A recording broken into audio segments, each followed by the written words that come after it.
So here we are. We have created our categories if you watched the previous video, and now we're going to talk about ways to create items. So you can see that the category is here and the item is indented underneath the category. And down here I have created assignments and discussions, and you'll see they have no items underneath them. So I'm going to click New Item. This is going to be a numeric item. I'll come back and talk about those other options in the next example. And this will be called Assignment 1. And I want it to be in my category that is called Assignments. And it's going to be worth 10 points. I could make it worth as many points as I want. I am using a weighted gradebook in this example, so the weight for this item in the category, the weight for this item is 10%, and can exceed, I would check that box if I wanted to add additional points. For example, a student did such an amazing job, I wanted to give them 15 points instead of 10. I must check that box or the computer will not accept your 15-point entry. However, I don't really do that. If I want to give extra credit, I do it in the bonus format, and we'll talk about that in a minute as well. We will have another video on how to do rubrics. If I have a rubric for this assignment, I can add the rubric here. I have to have already created the rubric. So we're going to skip rubrics in this example because we're just talking about creating grade items. So I'm going to click Save and New because I have another assignment I want to add. And pass-fail. The thing about pass-fail is you still have to give it a point value, and then depending on how many points you give, let's say it's 10 points, if you give it 4 points, it will be listed as fail. If you give it 6 points, it'll be listed as pass. So pass-fail is kind of deceptive in the fact that you still have to assign points, and then the students will see pass or fail, but not by how much. So I don't use that very often, and I have not used the formula or calculated grade. It's if you wanted to calculate across multiple grade items. Let's say you had 3 assignments and you wanted to say that altogether they're going to be worth 50%. Then you would use the calculated formula. And so that's pretty much it. Your choices are that most people would use are pass, fail, or numeric. So I'm going to just stick with numeric. And this one is going to be called Assignment 2. And again, I must add it to my category called Assignments. And it's going to be weighted 50%. And I wanted to show you also Restrictions tab.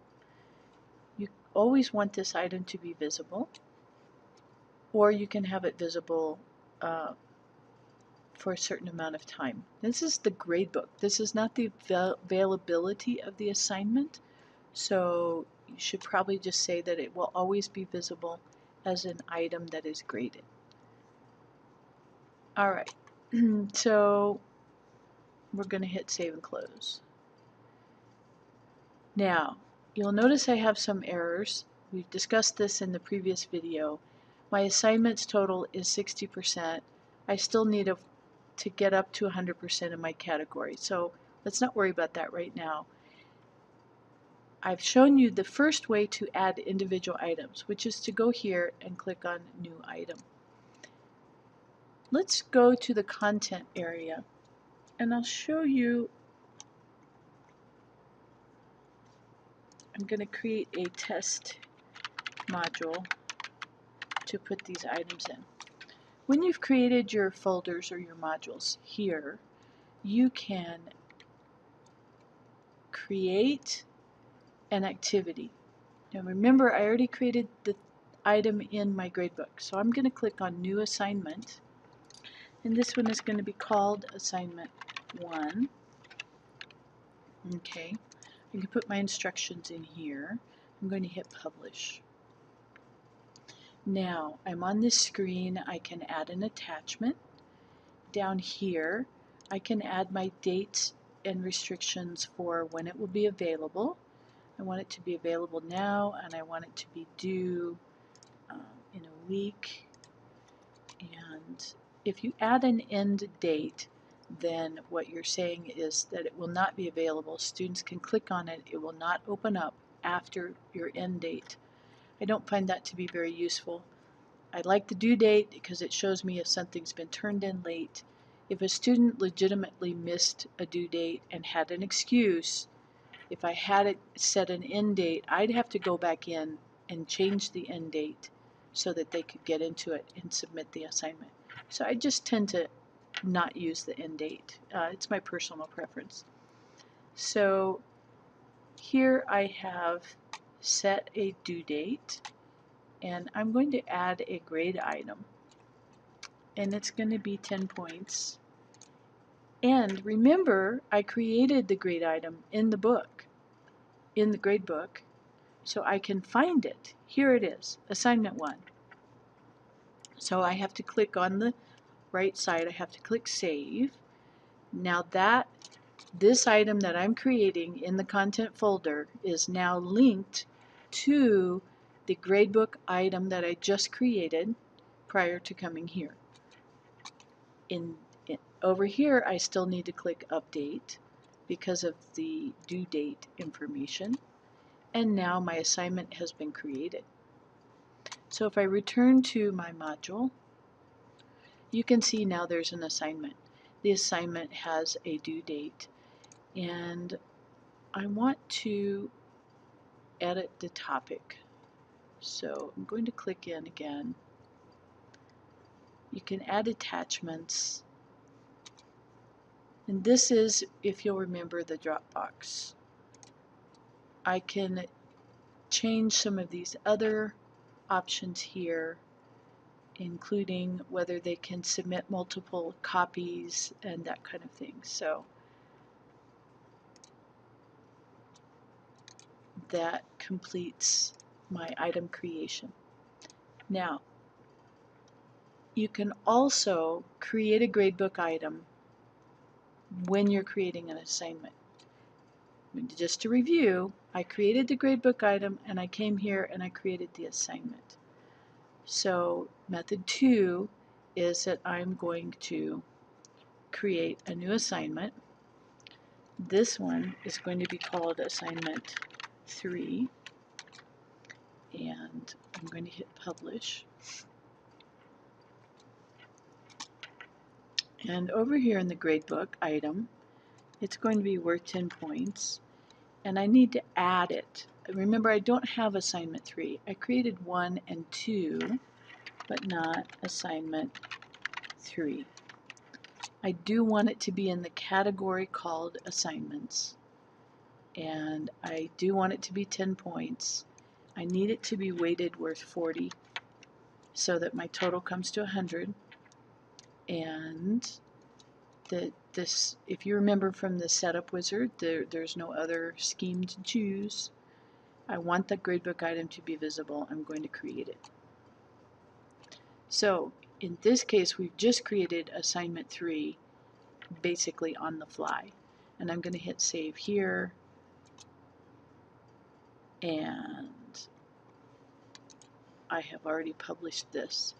So I'd like to return to the grade so you can see what happened there. If we go down to assignments, you'll see I now have 1, 2, and 3. If you go to the right, you'll see that this assignment has been assigned to a module, and it's associated, which means it's linked. It's out there for students to do, and it has a gradebook item. Remember, we skipped assignment 2. I haven't put that in a module, and so there's nothing here in this column. So you can tell when something has been made available to students or not by this column here. And if you'll notice at the top, our error message has gone away because the assignments category is now worth 100%. We can do that with any of these items. If we create a new discussion,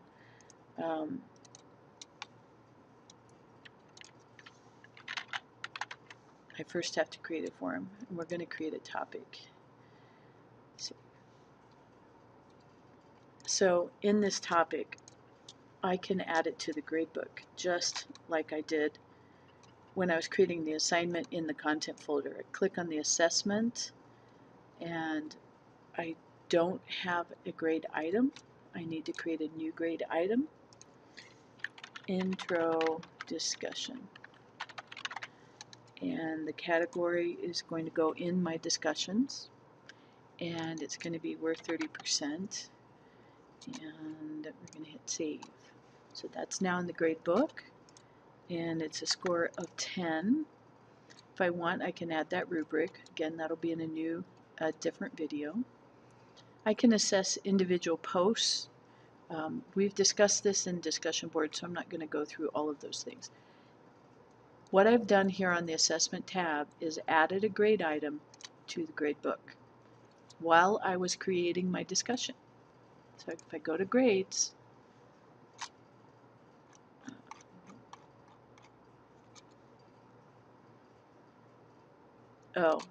so the discussion category is now weighted by 30%. We still need a few more discussions to get that up to 100%.